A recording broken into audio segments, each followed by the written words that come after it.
Hi folks, this is Tony for a-minute-to-midnight.com. Please make sure you subscribe to us at our website.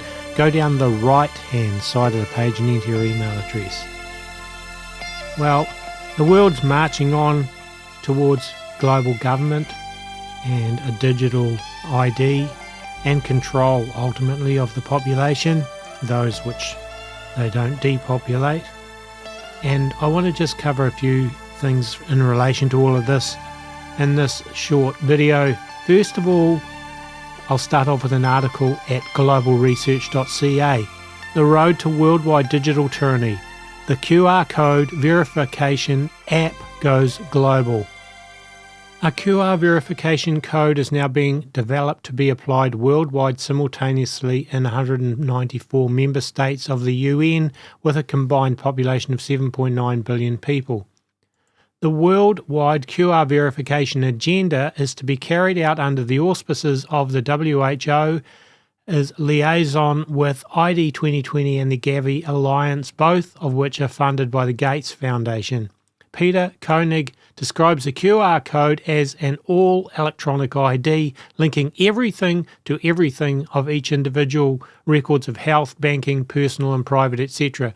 The QR verification app potentially sets the stage for the instatement of a global police state controlled by the financial establishment. And down further in the article, consultations are also ongoing with the World Economic Forum and central banks with a view to implementing a so-called central bank digital currency network. According to David Skripak, a worldwide digital ID system is in the making. The aim of the World Economic Forum and all of the central banks is to implement a global system in which everyone's personal data will be incorporated into the central bank digital currency network. And a bit further down the article, the WHO has signed a major contract with Deutsche Telekom T-Systems to develop a QR verification app and software which is to be applied worldwide. So far, we have scanty details regarding the project, which indelibly derogates on the rights of sovereign countries. Listen, folks, things are marching on so rapidly, and all this ties in with the UN and World Economic Forum's Agenda 2030 goals. This afternoon, the Secretary General and Klaus Schwab, the founder of the World Economic Forum, will witness the signing of a memorandum of understanding on a strategic partnership between the UN and the World Economic Forum, which outlines areas of cooperation to deepen engagement between the two institutions and to jointly accelerate the implementation of the 2030 Agenda. This afternoon, the Secretary General... this week some postings on Twitter and also some other websites as if that was new, that video, but that actually dates back to New York, June 13th, 2019. The World Economic Forum and the United Nations signed a strategic partnership framework outlining areas of cooperation to deepen institutional engagement and jointly accelerate the implementation of the 2030 Agenda for Sustainable Development. The framework was drafted based on a mapping of existing collaboration between the two institutions and will enable a more strategic and coordinated approach toward delivering impact.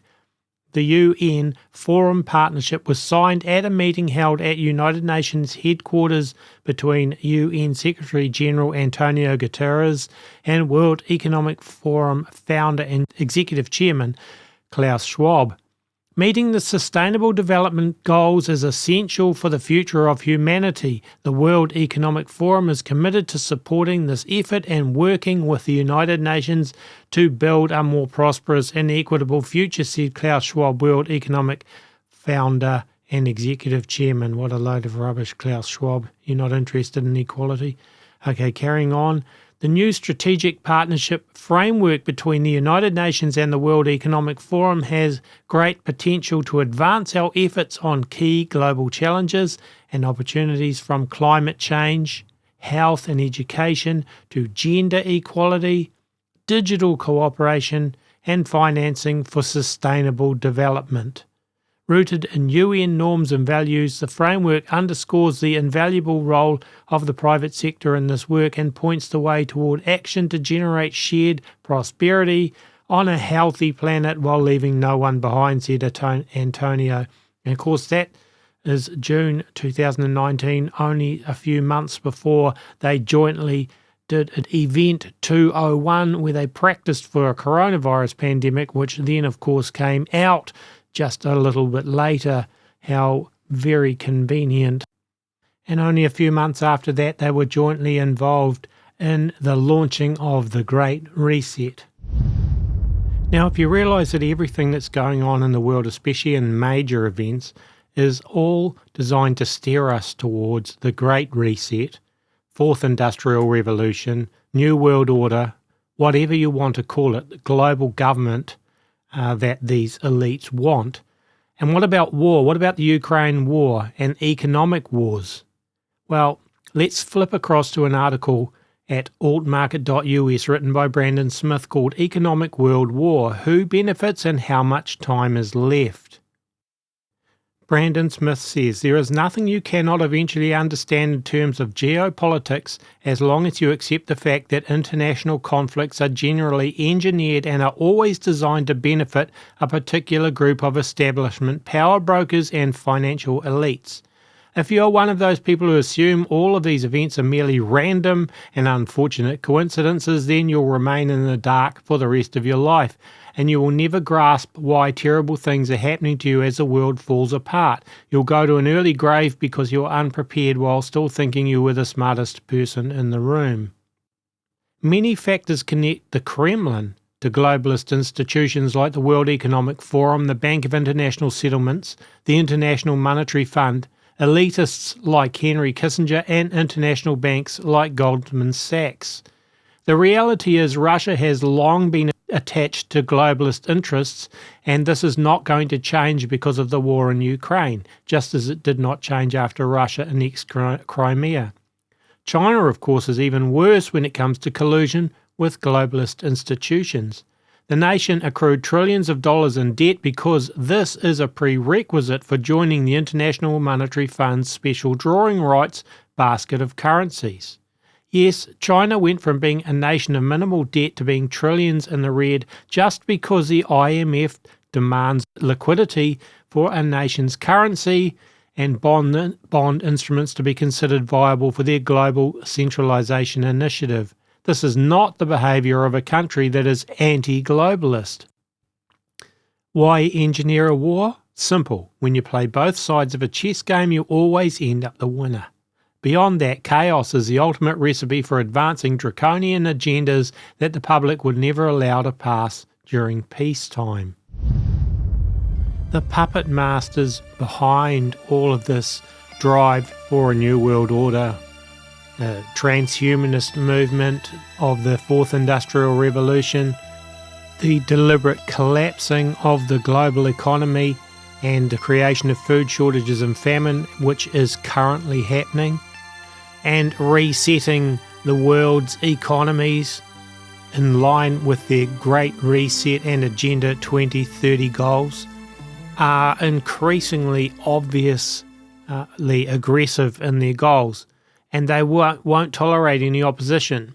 And we've seen even during the CV pandemic with lockdowns and coerced jabbing of the masses and Orwellian censorship of opposing views so that they control the narrative and so forth, their drive has become much more forceful and in fact has become more effective, I believe, in recent years. So one of the things that they will want is, as I say, to squash any opposition. And use of technology to do that is becoming, the technology is becoming increasingly able to support them in that role. And what I want to show you here is a video from the South China Morning Post of a drone swarm. Watch this video and look at the potential how this could be used to track and trace people and control and frighten people. And if equipped with weapons, you imagine what a drone swarm like this could do. And with the Chinese having the social credit score system in place, and with the surveillance possibilities of these drones, imagine if that became the worldwide scenario, not just China. And I believe that is exactly what the global elite puppet masters want. And they will stop at nothing until they have their new world order and its totalitarian goals set in place. The claim is that these drones could be used for aerial surveillance, for mapping out disaster areas and so forth, but I don't believe for a minute that is the primary reason why they are developing drone swarms that are so agile as this one is. We're currently seeing the stock markets going down, and I believe that will continue as they go closer and closer to a collapse. We're also seeing them taking down precious metal prices with it, or at least the paper market. I wouldn't be worried about that. Long-term physical silver and gold, I believe, will go up a lot and be well worth having. But with inflation and everything happening at the moment, a collapse, I believe, is underway. And I just want to take you back to the article I was referencing to earlier from Brandon Smith and read a little bit more of it.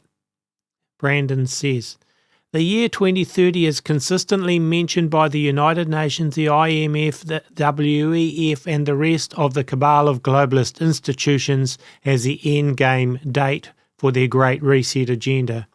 If a global economic crisis is the catalyst as it appears to be, then several years would be required to let the collapse play out, along with the introduction of a solution to the problem. This means that the economic war will have to accelerate quickly going into the next year. Today we are already seeing 40-year highs in inflation along with considerable supply chain disruptions. Multiple globalist foundations are predicting food shortages around the world in the next 3 to 6 months. I believe the war itself will expand rapidly within a year to include China, and most of the damage will be done by the end of 2024.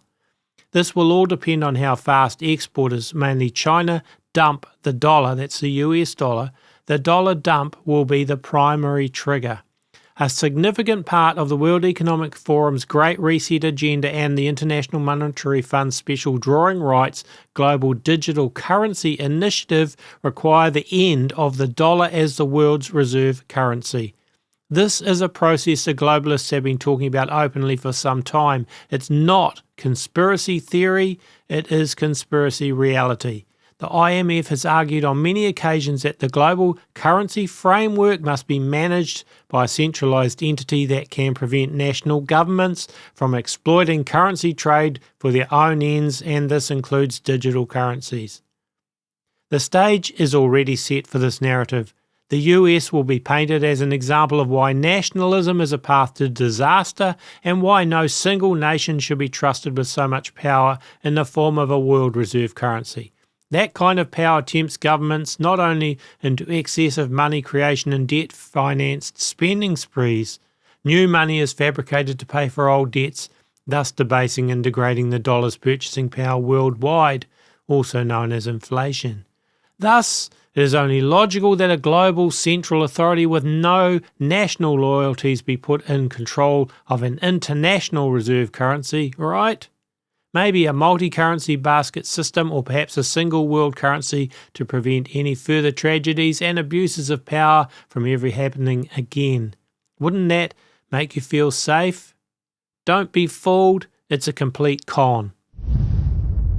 The COVID pandemic, the energy and food crisis, supply chain crisis that we are currently experiencing, all are tools being used to push Agenda 2030 and the Great Reset.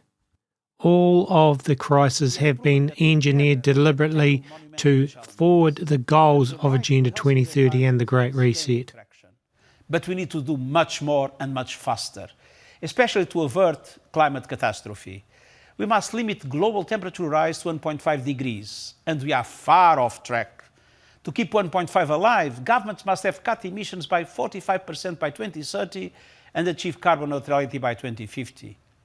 Main emitters must drastically cut emissions starting this year, and this means accelerating the end of our fossil fuel addiction and speeding the deployment of clean, renewable energy. At the same time, we must invest rapidly in adaptation and resilience, particularly for the poorest and most vulnerable who have contributed least to the crisis. In June, the world will gather once again in Sweden for the Stockholm Plus 50 meeting. Let us make sure our leaders bring the ambition and action needed to address our triple planetary emergency. Because we have only one Mother Earth, we must do everything we can to protect her. Gaia worship, or the worship of Mother Earth, has reached cult-like status within institutions and organisations like the United Nations, and the alleged climate crisis is being used to foist Agenda 2030 changes and controls upon us. No mention, of course, of God, Father God.